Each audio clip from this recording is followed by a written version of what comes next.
स्वागत है आप सभी का tech study ITI YouTube channel पर। आरआरसी एनईआर यानी नॉर्थ ईस्टर्न रेलवे गोरखपुर की तरफ से आईटीआई पास आउट कैंडिडेट्स के लिए 2024-25 में अप्रेंटिसशिप की वैकेंसी आई हुई थी, जिसकी की पहली मेरिट लिस्ट सितंबर के महीने में आ चुकी थी एंड ऑलरेडी उसका डीवी भी हो चुका है। और फाइनली यहाँ पे खाली पोस्ट पे फिर से सेकेंड मेरिट लिस्ट जारी की गई है, जिसमें सभी ट्रेड के कैंडिडेट्स को यहाँ पे शॉर्टलिस्ट किया गया है। और आप इसमें बिलीव नहीं करेंगे, 51% तक पे कैंडिडेट्स यहाँ पे शॉर्टलिस्ट हुए हैं। कुछ ट्रेड में 51%, 55% तक पे भी यहाँ पे मेरिट गई हुई है। तो आप लोग भी अपना यहाँ पे चेकआउट कर सकते हैं। आप देखेंगे 15 अक्टूबर 2024 की डेट में ऑफिशियल वेबसाइट पे 2 नोटिस आपको मिल जाएगा। एक कट ऑफ दिया गया, साथ में दूसरा यहाँ पे शॉर्टलिस्टेड जो कैंडिडेट्स हैं उनकी लिस्ट दी गई है डीवी के लिए। तो क्या है पूरी जानकारी इसमें देखेंगे, आपको डीवी के लिए कब जाना होगा, क्या क्या लेकर जाना होगा, सब कुछ बताने वाले हैं। तो प्लीज़ वीडियो को लाइक और शेयर जरूर कीजिएगा। एंड चैनल पे नए हैं, सब्सक्राइब नहीं किया है तो सब्सक्राइब करके बेल आइकन को दबा लीजिएगा, जिससे आपको सभी तरह की इन्फॉर्मेशन व अपडेट हमेशा मिलती रहे। साथ में आप लोग tech study ITI Telegram channel पे अगर नहीं जुड़े हैं तो जुड़ जाइएगा। वहाँ पे सभी तरह के अपडेट इन्फॉर्मेशन और ये सब जो पीडीएफ है ये भी हम आपके साथ शेयर कर देंगे, तो उसे आप डायरेक्ट वहाँ पे एक्सेस कर सकते हैं। तो आइए सबसे पहले देख लेते हैं यहाँ पे मेरिट लिस्ट एंड फिर कट ऑफ भी देखेंगे किस ट्रेड में कितने कट ऑफ पे यहाँ पे सिलेक्शन हुआ है। यहाँ पे अगर आप देखेंगे list of applicants called for second document verification for act apprentice training and important instruction to the candidates. अब इसमें कुछ इंस्ट्रक्शन आपको दिए गए, जैसे सबसे पहले आप जब डीवी के लिए जाएंगे तो आपको जो एप्लीकेशन फॉर्म है उसका प्रिंट आउट, हाई स्कूल की मार्कशीट और सर्टिफिकेट, आईटीआई की मार्कशीट एंड सर्टिफिकेट, ठीक है। इसके अलावा मेडिकल फिटनेस सर्टिफिकेट जो इसमें दिया हुआ है उसको आपको बनवा के ले जाना है। एक वैलिड फोटो आईडी प्रूफ यानी आधार कार्ड या पैन कार्ड आपको ले जाना है। 2 कलर पासपोर्ट साइज फोटोग्राफ ले जाने हैं। जिस कैटेगरी में आपको रिजर्वेशन मिला है उसका आपको सर्टिफिकेट ले जाना है, ठीक है। जाति प्रमाण पत्र जो होता है, पीडब्ल्यूडी है तो उसका सर्टिफिकेट है, एक्स सर्विसमैन है तो वो सारे सर्टिफिकेट आपको लेके जाने होंगे। कब जाना है तो ये भी आपको देख लेना है कि जो डेट दी गई है, अगर उस डेट पे आप किसी रीजन से नहीं पहुंच पा रहे हैं तो एक और समय आपके पास 28 अक्टूबर को 10 बजे आप वहां पहुंच जाइए। किसी भी डेट पे आप नहीं पहुंच पाए किसी वजह से तो आप वहां पहुंच जाइए, लेकिन आपको क्यों नहीं पहुंच पाए उसका एक अकाट्य आपको साक्ष्य भी प्रस्तुत करना होगा, ठीक है। जैसे कोई मेडिकल इमरजेंसी आ गई, कुछ और आ गया तो उस चीज़ को आपको ले जाना है। अगर उससे वो संतुष्ट होते हैं तो आपका डीवी वहाँ पे कर लिया जाएगा, ठीक है। इसके अलावा आप देखेंगे नीचे जो है सूची रजिस्ट्रेशन नंबर के क्रम में, मेरिट लिस्ट के क्रम में नहीं है ये। अब इसमें सबसे पहले अगर आप देखें तो इलेक्ट्रीशियन ट्रेड, मशीनिस्ट ट्रेड, इसमें आपको ट्रेड वाइज दिख जाएगा, डेट वाइज बेसिकली है, ठीक है। तो जैसे आप देखें 23 अक्टूबर को किन्हें किन्हें जाना है, तो अलग अलग ट्रेड है यहाँ पे। अब इनको बुलाया गया, आपको वहाँ पहुँचना है, अपना रजिस्ट्रेशन नंबर, नाम आप यहाँ पे मिला सकते हैं। वैसे तो ये स्कैंड कॉपी है, फिर भी एक बार यहाँ पे देखते हैं, हो रहा है सर्च। आप इसमें अपना नाम सर्च भी कर सकते हैं, ठीक है। इस तरह से आप सर्च कर लीजिएगा, अपना नाम दिख जाएगा आपको, अपना नाम है, रजिस्ट्रेशन नंबर आप सर्च कर लेंगे पीडीएफ में, आपको दिख जाएगा। उसके अकॉर्डिंगली फिर आप देख लेंगे इसके सामने डेट क्या है, उस डेट पे आपको वहाँ पे 10 बजे उपस्थित होना होगा, सभी डॉक्यूमेंट्स लेके जो हमने ऊपर बताए हैं। अब अगर टोटल यहाँ बात करें तो 13 पेज की कुल लिस्ट है ये, यानी कैंडिडेट्स यहाँ पे अच्छी खासी मात्रा में जो है शॉर्ट लिस्ट हुए हैं, यानी सीट पहले डॉक्यूमेंट वेरिफिकेशन के बाद काफ़ी खाली यहाँ पे गई हुई है। 23, 24 एंड इसके बाद आप देखेंगे 25 और फिर आपका है 25 अक्टूबर तक है।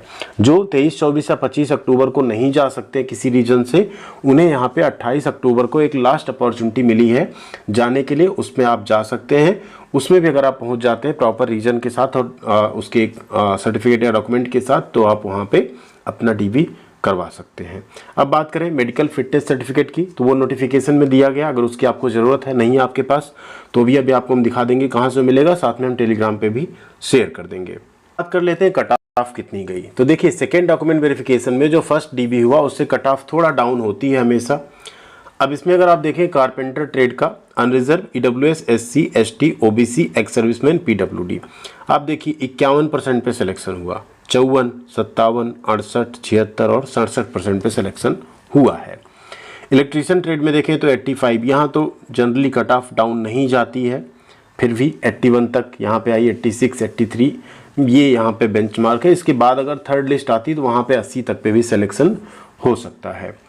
फिर बात करें फिटर की, तो फिटर में आप देखें 80 है, ईडब्ल्यूएस में थोड़ा कम हुआ है, फिर यहाँ पे भी थोड़ा कम हुआ है कट ऑफ, बट बाकी केस में कट ऑफ कम नहीं है। मशीनिस्ट में भी आपको ऑलमोस्ट कट ऑफ ज़्यादा ही देखने को मिलेगा, फिर भी थोड़ा लोअर साइड आपको कुछ कैटेगरी में कट ऑफ देखने को मिल रहा है। मैकेनिक डीजल की अगर बात करें तो 81, 73, 80, 74 आप कैटेगरी वाइज देख सकते हैं। सबसे कम अगर कट ऑफ किसी में गया तो कारपेंटर में 51% पे सिलेक्शन हुआ, या तो यहाँ पे पेंटर में आप देखेंगे 55% पे सिलेक्शन हुआ, 60 पे हुआ, 65 या 70% पे भी सिलेक्शन हुआ है। ये 10th प्लस ITI के एवरेज मार्क्स यहाँ पे दिए गए हैं। ट्रिमर, टर्नर और वेल्डर, वेल्डर में भी आप देखें तो 60% पे भी सिलेक्शन हुआ है, 57% पे भी सिलेक्शन हुआ है। इसी तरीके से आप यहाँ ट्रिमर में देखें तो 60, 75 या 65% पे सिलेक्शन आपको देखने को मिल रहा है। अब आप बताइएगा आपका ट्रेड क्या है एंड आपका 10th प्लस ITI का एवरेज क्या रहा है। अगर आपने NER में अप्लाई किया है तो अगर इनके बीच में आपका आ रहा है और आपका नाम नहीं आया है तो आप NER में जाके अपनी एक कंप्लेन कर सकते हैं कि आपका इससे ज़्यादा परसेंटेज था, आपका अभी तक नाम क्यों नहीं आया। लेकिन उससे पहले आपको ध्यान देना, आपको फर्स्ट लिस्ट में अपना नाम जरूर देख लेना। अगर उसमें आपका नाम रहा होगा और आपने DV नहीं कराया तो अब सेकंड में आपका नाम नहीं आने वाला है, भले आपका परसेंटेज कितना भी ज़्यादा रहा हो।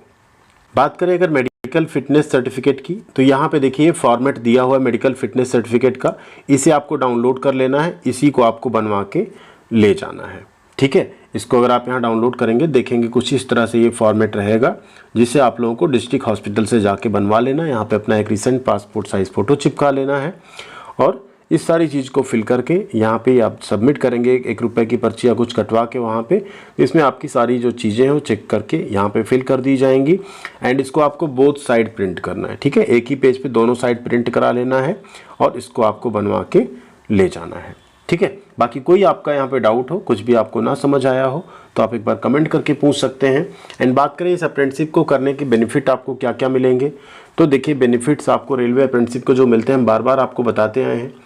पहला है आपका ग्रुप डी में जो जॉब आती है लेवल 1 की, उसमें 20% आपकी सीटें रिजर्व होती हैं। दूसरा, आपको PET में छूट मिल जाती है। तीसरा बेनिफिट आपको मिलता है 1/3 का जो अप्रेंटिसशिप में आप नंबर स्कोर करते हैं उसका आपको वेटेज मिल जाता है। एंड फोर्थ बेनिफिट है जो कि सभी अप्रेंटिसशिप को करने पे मिल रहा है ITI के बाद, NAC सर्टिफिकेट, जो कि आपके 1 ईयर के एक्सपीरियंस के भी इक्विवेलेंट माना जाता है। ठीक है, MSD के नए नियम के अनुसार अब आप अगर कहीं से भी ITI के बाद अप्रेंटिसशिप करते हैं तो आपका वो सर्टिफिकेट 1 साल के एक्सपीरियंस के बराबर माना जाएगा। ऐसी कोई जॉब आती कहीं पे जहाँ पे 1 ईयर का एक्सपीरियंस मांगा जाता है तो ऐसी जगहों पे आप अप्रेंटिसशिप करके भी अप्लाई कर पाएंगे।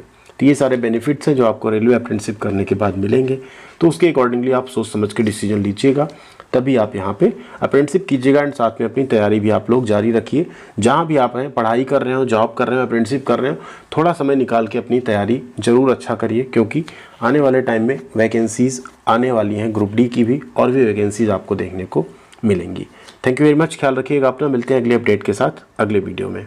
जाते जाते एक बात और, यहाँ पे अगर आपका सेकंड लिस्ट में नहीं होता है तो जनरली NER के केस में क्या होता है, आपका थर्ड लिस्ट भी यहाँ पे जारी होता है। अगर थर्ड लिस्ट आता है बहुत जल्द वो भी आ जाएगा, आपका 28 तक मान लीजिए है तो नवंबर मिड तक वो भी लिस्ट यहाँ पे आ जाएगा, तो उस पर भी हम आपको ज़रूर अपडेट दे देंगे। बाकी कुछ अप्रेंटिसशिप अभी आई हुई हैं, उनमें अगर आप लोगों ने अपना फॉर्म नहीं भरा है तो उसका फॉर्म आप लोग ज़रूर फिल कर दीजिएगा। Thank you.